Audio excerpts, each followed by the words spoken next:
start? Well, are you about to light? If anyone else brought their Hanukkah or they wanted to light the candles together with us? But Gil, will you do the blessing as well? Will you do that? Okay. I'm going to do mine too. I do mine too. What is it? Oh, it's light. Right one in the middle. Okay, Ruth, do you want to do mute?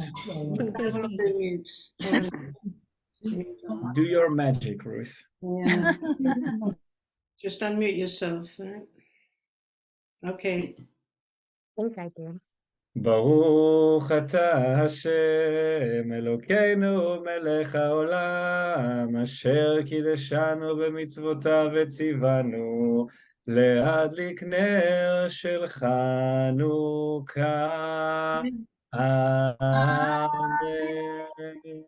ברוך אתה השם אלוקינו מלך העולם שעשה ניסים לאבותינו בימים ההם בזמן הזה.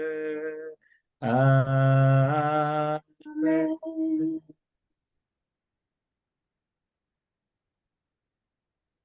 יפה. Woo. Okay, third candle tonight.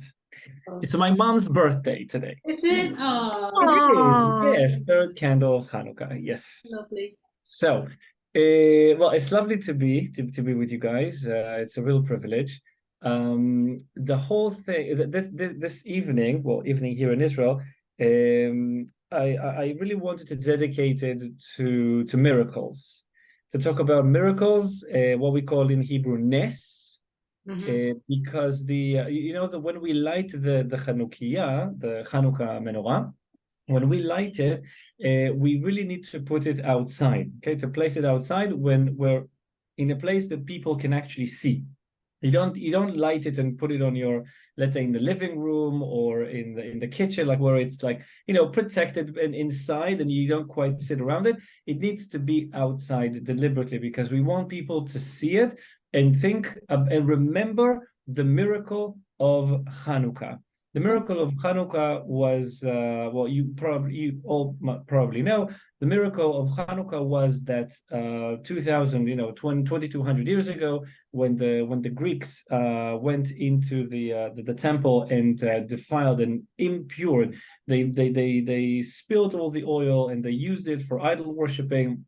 When finally the Maccabees were able to go in and purify the sanctuary, purify the temple, and when they wanted to light the menorah, they couldn't find any pure oil other than one tin. There was one tin left, and one tin only lasted one day. But now, in order to make new oil for the menorah, for the candelabra in the temple, they could only use the first drop from each olive, and that took, to prepare new oil took 8 days. 8 days to prepare one tin of olive oil for the candelabra, and that only tin of oil, instead of lasting one day as it should have, it lasted 8 days until they had enough oil to use in order to light the menorah with new oil. That was the miracle of the day. And of course, the victory of the few versus the many, the pure versus the impure, light versus darkness. Hanukkah represents a lot of, it conveys a lot of messages which are still very relevant and even more so today. And so we put the Chanukiah, we put the Hanukkah menorah, we put it outside so that people can see it and remember the miracles. And really the focus of the days, the 8 days of Hanukkah, is very much about the miraculous intervention of God in our lives. And this goes into a big discussion, personally speaking, in our house. How do we define miracles? How do we actually, what is a miracle? A constant argument between my wife and myself. We define it differently. I have a feeling that you would take her side in the argument, but I'm not going to share that right now. But all in all, I mean, it's really about the miracles, okay, and the miraculous nature of these days and the miraculous intervention of God in our lives. And I thought it might be, because it's about making the miracle known and like really, as we say in Hebrew, advertise it. Okay, we really put it outside so that people can actually see it. I thought maybe we can dedicate this session, to until the candles die out. We can dedicate this session to talk about the miracles that some miracles that have been happening here since the war started. Yes, please. Can I just ask everyone, please, can you turn your video off, because it potentially can interrupt things. So just turn it off for now. You can turn it off at the end when we say goodbye. What? Okay. So I mean, I'm sure that all of you, if not most of you, are keeping track with the news, with everything which is happening in Israel and has been happening in Israel since October the 7th, and the war that we're now in. And I often I say to people who ask me, or people who write, and people who we get a chance to talk, and I say that this time is not, people might say, these dark times, and we really pray for you in these difficult times. And yes, I mean, the attack that we suffered from 2 months ago wasn't an easy one. That's an understatement. It was quite epic in terms of its severity and the vulgarity which we experienced there. But alongside with that, there are some really, really big miracles that are taking place, that have been taking place, that have been taking place with the people who lived in those places, those communities who suffered from the attack on October the 7th, people who came to fight and help on October the 7th to defeat our enemies that came, that came through the fence, and also the soldiers who have been in the battlefield since then. So I thought maybe we could share 3 stories, one from each place. So let's say we can take one from the people who lived in those communities, and one from the soldiers, and one from those who came to help and fight on October the 7th. And so three different stories. I just need to do something with the electricity here, just a minute.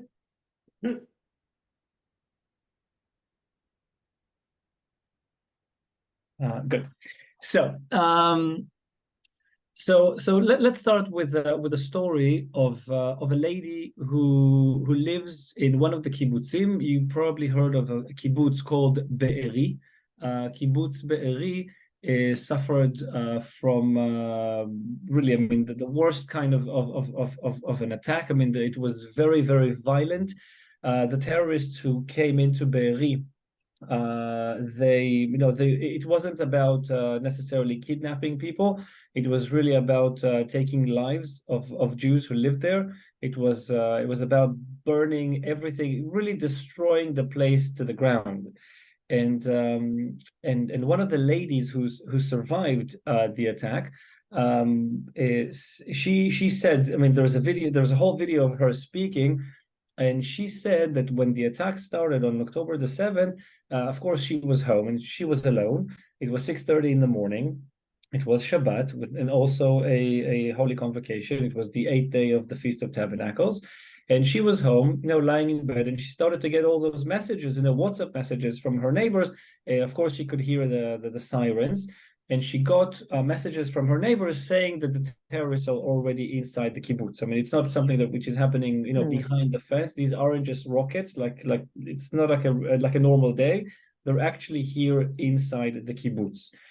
And people were writing. They said, they were writing to their friends, we are inside the bomb shelters, and the terrorists are inside the house. They can't.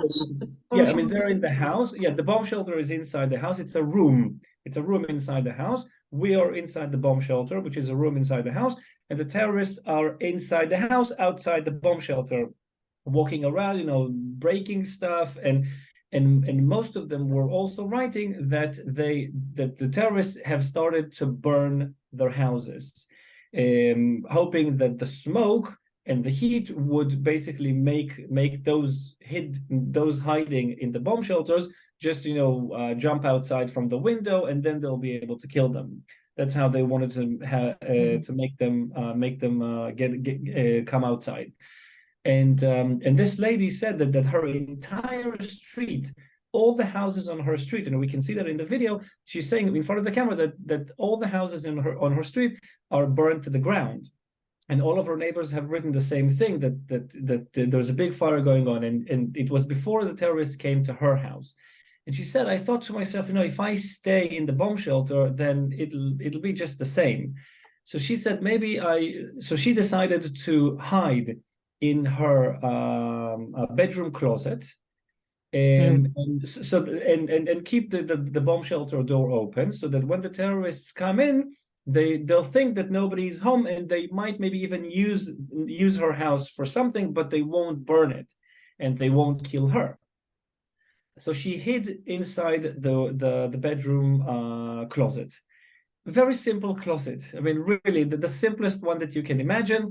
She hid inside that closet for 40 hours. She sat in the closet 40 hours. Okay, and she said, I decided it instantly, and I didn't have time to take anything with me in terms of like water or food. And maybe that's a good thing, because she had no ability to go to the bathroom afterwards or anything. So she was without anything but two things. She said, I picked out my phone so that I can call for help if needed. So I took my phone, and she said, I picked up a book of teachings about Torah. Now, this woman is not religious whatsoever.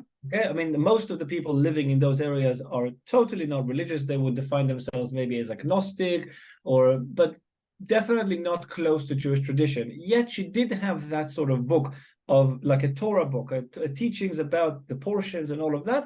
And she had that at home, and she decided by a minute's intuition just to take that book along with her. Okay, of all things that she has in the house, that's the one that came to her hand. And she said she got into the closet, a very small closet, for the next 40 hours. And then she said that two incredible things happened. She said that as long as she was inside the closet, she of course, there was a lot of shooting happening outside her house, and of course a lot of smoke and a lot of violence that took place outside. And in the midst of all the shootings, many of the bullets entered her bedroom. That bullets were flying everywhere, and bullets just broke her bedroom window and got into the room, and you can see in the video how much destruction there was because of those bullets who went into her bedroom. So we see holes in the walls and everything, yet the closet in which she was hidden remained intact. The bullets didn't touch it. Okay, they got to every other corner in the bedroom, other than that bedroom closet which she was hiding in.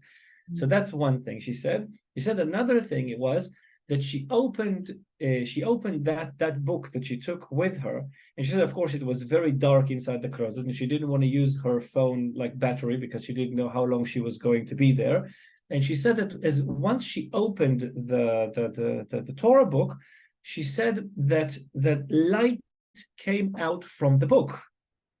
The letters shone.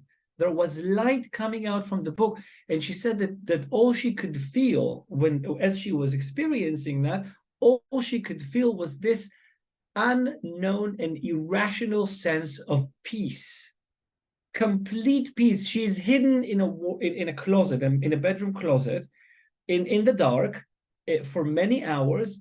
And bullets are going everywhere in the bedroom outside, and the terrorists have gone into her home already. Okay, but they didn't know that she was there. She kept quiet. They used it as some kind of headquarters for themselves.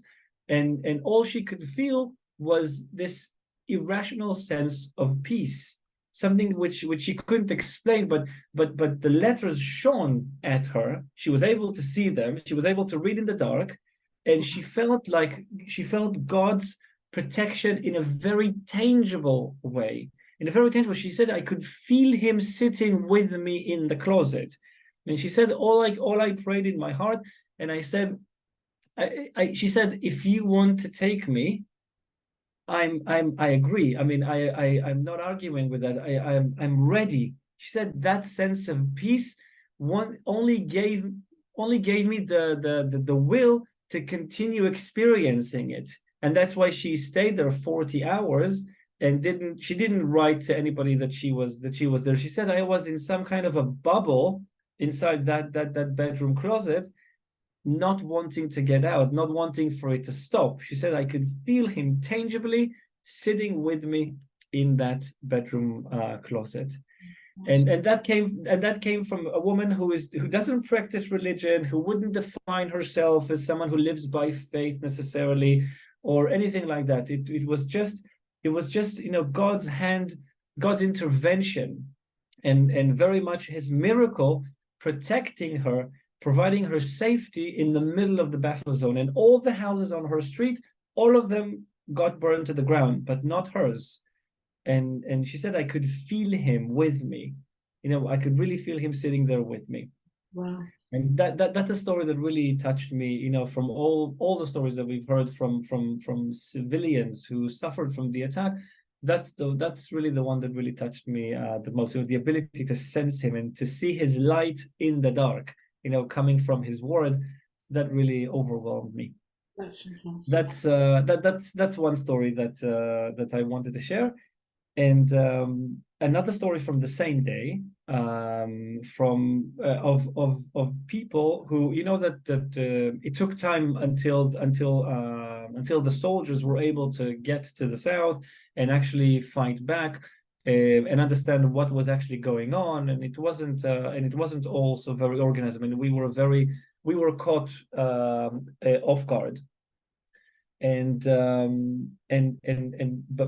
But forces who did get to the scene first were civilians who have guns. They have like their personal weapon, and of course they have their military training because we all serve in the army.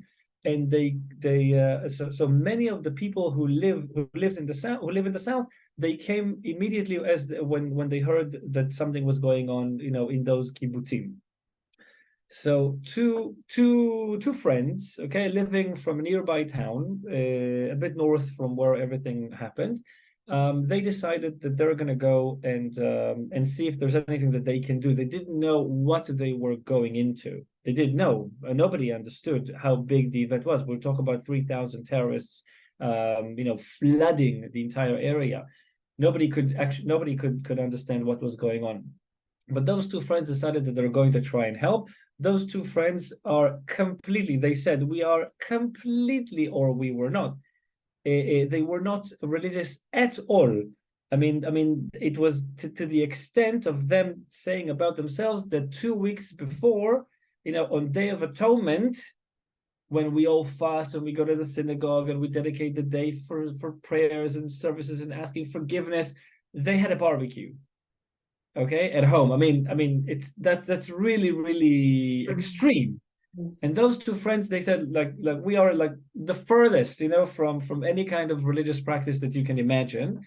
They decided to go and try and help on that Shabbat, on that Saturday. So they got to the battlefield. They only had their guns, their personal weapons. And they all of a sudden they found themselves inside of a movie. They said, like it was like a war movie, like gunshots, from everywhere. And they got to the place where the party took place. You probably heard that there was a music festival that took place on that Shabbat, and there were 2,000 participants, and many of them died. Some of them were taken hostage, and those guys got there to the music festival.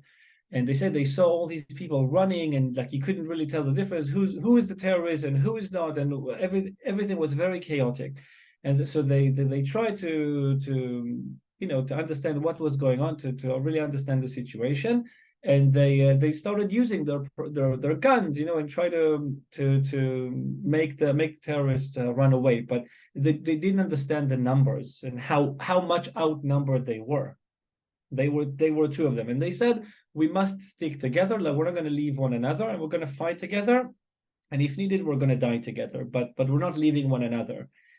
And they did that. And when their ammunition finished, they decided they have to take cover somewhere. So they started running with everybody, and they found this car which was parked there. They hid behind the car, and not seeing what was going on the other side of the car, as the terrorists were coming more and more and more. And one of them, he looked, he tried to pick, from behind the car to see what was going on. And he said, like, I saw masses of terrorists coming, bloodthirsty terrorists, coming with this, you could see the hate on their faces, and like armed completely with a lot of ammunition. And he said it was frightening, as I've never sensed such fear in my life. And he turned around to his friend and he said, look, it's like we need to prepare ourselves, like we're gonna die. It's like we can't, there's nothing we can do. We don't have any kind of ammunition. And even if we had ammunition, two people can't fight against 1,000 terrorists. I mean, it doesn't happen. And he said that his friend, and remember, these guys, I mean, they said they never talked about a God to turn to. I mean, they were very much very much removed from that. And he said that his friend said, okay, if there is a God, okay, if you're there and you hear me, then I commit to we say in Hebrew, to return to you. I mean, if you're going to save us from this, there are hundreds of terrorists coming towards them. They're hiding behind the car. If you're going to save us from this atrocity, then I'm going to return to you. I'm going to dedicate my life to you, and I'm going to start with keeping Shabbat. I'm going to learn anything that I can about how to keep Shabbat, exactly, to do it in the best way. And I'm going to keep Shabbat. I'm going to start with that. And other than that, dedicate my life to you and make your name known in the world. And his friend said, like, what I mean, 2 weeks ago we had a barbecue on Day of Atonement. What are you talking about? I mean, we've never, we've never talked about the God. I mean, who are you talking to exactly? I mean, and he said, forget everything. This is real. If you're there, then I make this commitment to you. The friend, the other friend, he who picked and saw all those terrorists coming towards them, he looked again, and all those terrorists that he saw, he said, like hundreds of them, there were really hundreds in that music festival. He said all of them who were approaching, towards them just before, he said all of them made a U-turn and walked the other way. They just made a U-turn. They walked, they turned around, all of them turned around as if they got a command to go somewhere else. And only about 10-15 meters from where they were, they all turned around and walked the other way. And that enabled them to run away, and they were saved. And the video that I saw of them telling the story is them being at a yeshiva. Okay, they went to an ultra-Orthodox yeshiva. Okay, like a place of people. A yeshiva is a place where people really study the Torah, and really their entire time is dedicated for just that, and a lot of prayers going on, and it's really a place for studies.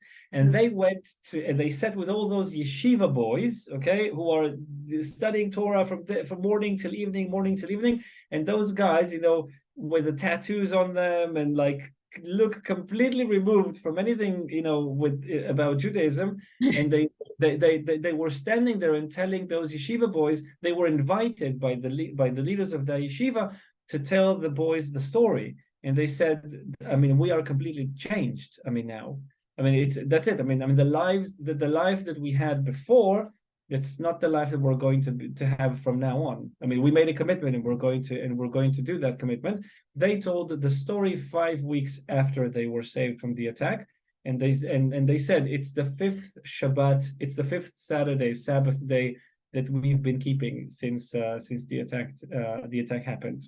Wow. And you really see, a person making a commitment in a moment, and that's it.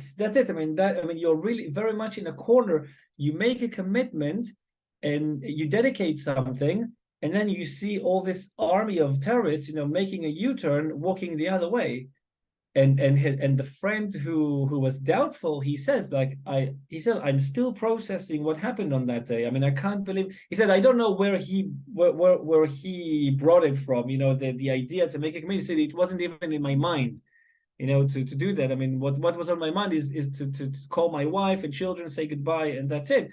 But my friend, he said he sensed something for the both of us, and he said even though he made the commitment, I couldn't walk away from that commitment. We're in this together. We said we're not gonna separate, so that's valid also now.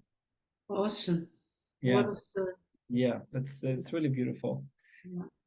And another miracle that happened in the battlefield, actually, very recently.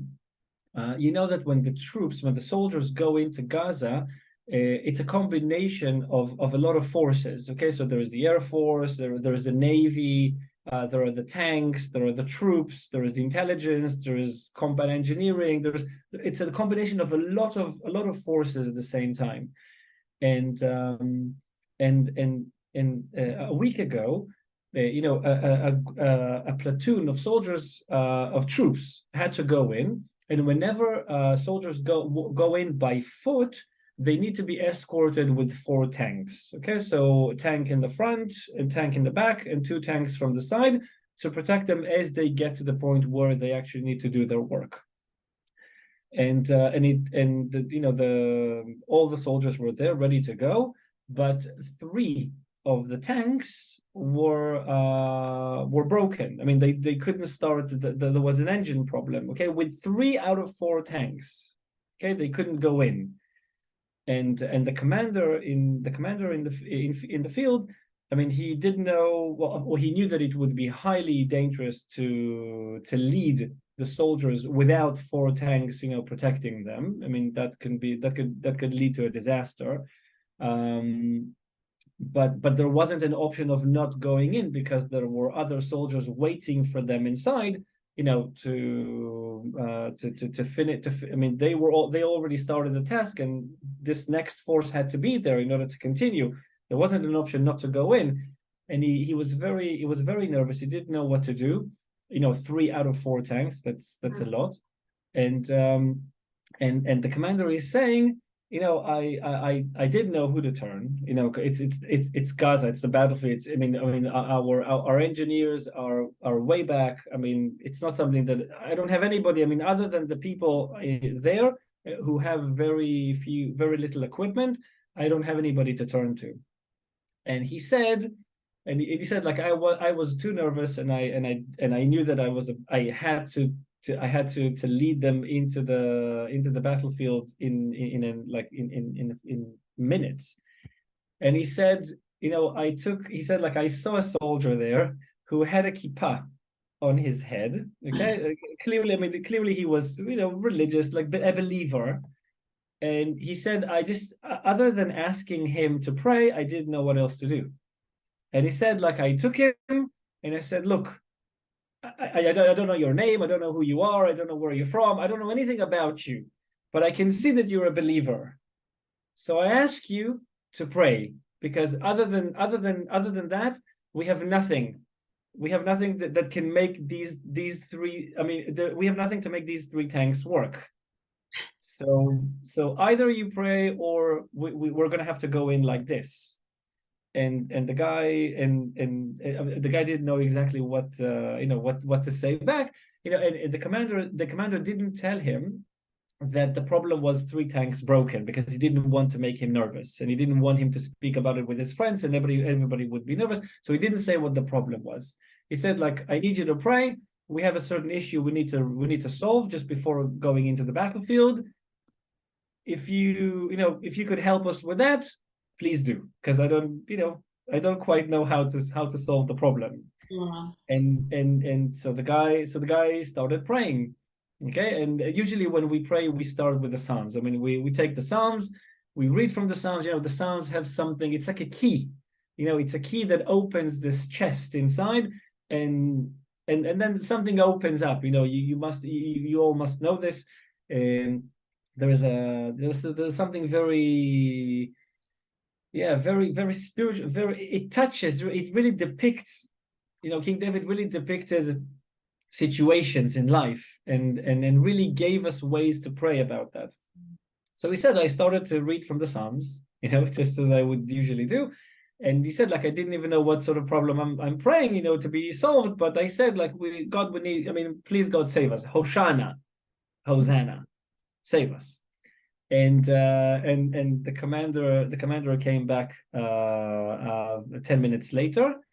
And he said, he said, I don't know what you've done, but you solved the problem, to the soldier. And then he said, what have you done? He said, well, I only read from the Psalms as you asked me to. I didn't even know what am I praying for. And then he told him, like, we had 3 broken tanks, and now 3 of them are working. They work. We didn't do anything that we didn't try before.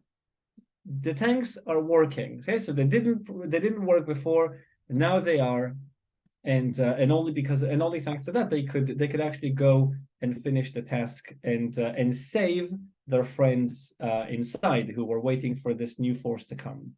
Wow. So and we see these kinds of interventions. People would call it miracles. People would call it God's hand, being there, His protection, His supervision. We are now experiencing it by the minute, not by the day, or by the minute. And every time soldiers come out, every time they come out, and you have change of forces, every time they come out and they get to their cell phones, all of them, like they type it in, type, they send it out, and then every morning we get all these messages about this happened and this happened. And I was telling here in another situation about a soldier that had a bullet hit him in the neck, went from one side of the neck and got out from the other side of his neck, which basically leaves no chance for him to survive. Windpipes and arteries and everything. And the paramedic who took care of him is a friend of mine from here. He lives here in the neighborhood. And he said, I saw the bullet go in and come out. And he said, like, I didn't believe that there was anything that I could do. Yet the guy lived. And when they took him to the hospital, they ran all the tests and they said, look, we see 2 holes in your neck, but there's not, it's like nothing happened inside. So we don't know what happened, but you're free to go. He went home. One of my nephew's friends, they were in Gaza, and my nephew's in Gaza right now, and they were of course there on the streets, and he was wearing a helmet, and a bullet. They got into a fight with Hamas terrorists, and a bullet hit him. They came to his forehead. Okay, like, you don't survive that. Even with the way that the helmet is built, that the helmet should protect you. If it comes with an angle which is like this, like a 90% angle, right towards right, you don't survive it. The bullet came like this. He had a GoPro camera. It broke the camera. It got through the first layer of the helmet, and then the bullet went around his head. It got around his head and came out the other side. of the helmet, and you can see the helmet being torn in half, and the bullet just, skipped his head and got out from the other side. Wow. And I mean, things like that. I mean, things that it's impossible to comprehend, it's difficult for us because we are not used to seeing, God's intervention like that, like daily, like by the minute, it's so tangible and real. And so as much as these times are not easy, and it's not easy right now in Israel, I tell you, really, it's no picnic. And we had a session about what it's like here right now, and people could ask questions, which was very, I think it was very important to do. Despite it all, we have this light, simple candles shining in the dark, and we believe in this light. We believe in a small flame that can vanquish much of the darkness. And purity versus impurity, few versus the many. It doesn't really, I mean, the way we see reality, that's not the way things really are. I mean, there is something bigger than that, and there is a hand that pulls all the strings in a way that can't really sit logically in our minds. And we have to remember that. We have to remember that that sort of light that we carry within us, and to believe in this light, and to be confident in what God is asking from us, to increase that light. And we pray for much more light to come into this world, and salvation, come to this world, and we can all just dance and rejoice in Jerusalem very, very soon. Amen. So that's a little miracle evening for us to be able to share together. Well, thank you so much. Thank you. Are you gonna play for us? Yeah, just for a minute.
Thank you, Ruth.